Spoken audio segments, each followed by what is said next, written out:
Hello kids!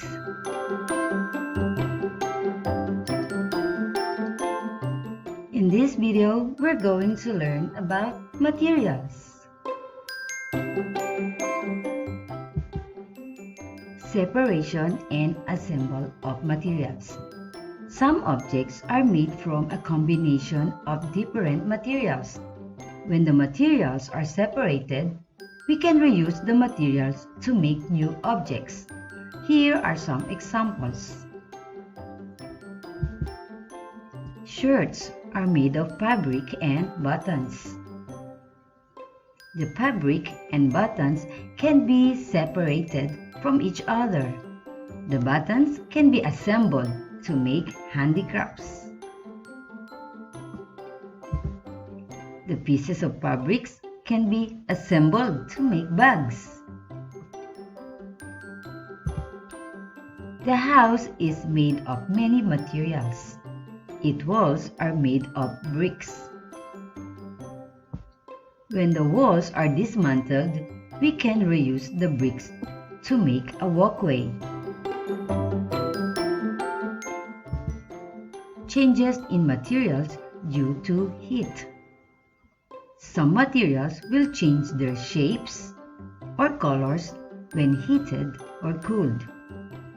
How do the raw egg whites and egg yolk look like? How do they look like when the egg is boiled or fried?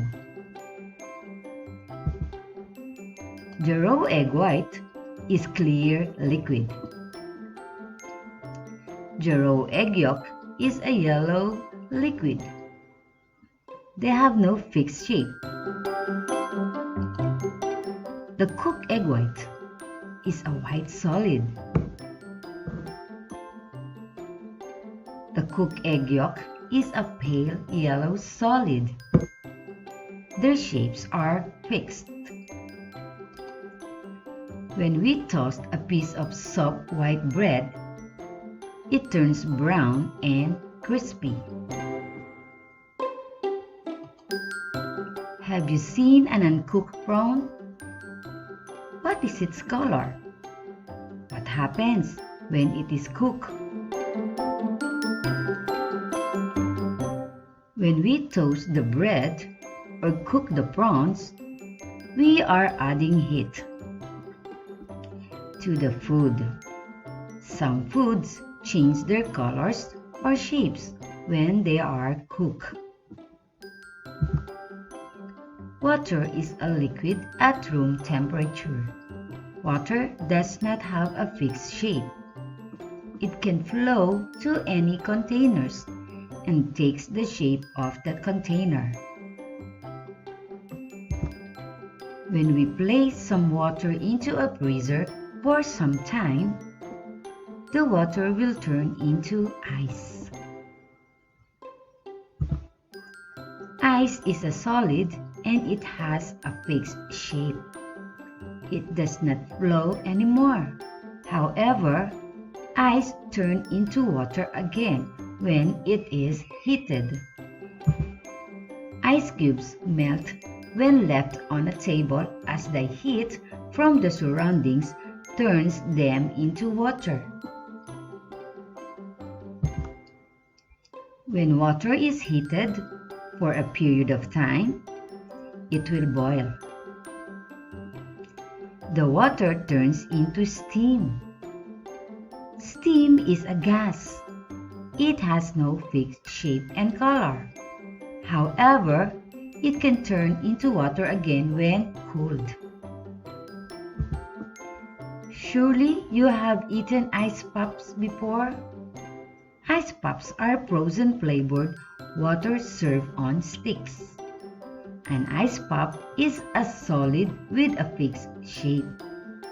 What happens when it is left on a table? After a while, it melts. The heat from its surroundings melts it. It turns into a liquid. It has no fixed shape. Before the chocolate bar is heated, it is solid and it has a fixed shape. After it is heated, it melts and becomes a liquid. However, when it is cooled, it can change into solid again. Sugar is a solid and it is white in color. When it is heated, it melts and its color changes to yellow and then brown. Further heating will turn it into a black and solid. When a metal, such as steel, is heated to a very high temperature, it becomes molten metal. Molten metal is bright yellow and it is very hot. It does not have a fixed shape and it can flow from a container to another container.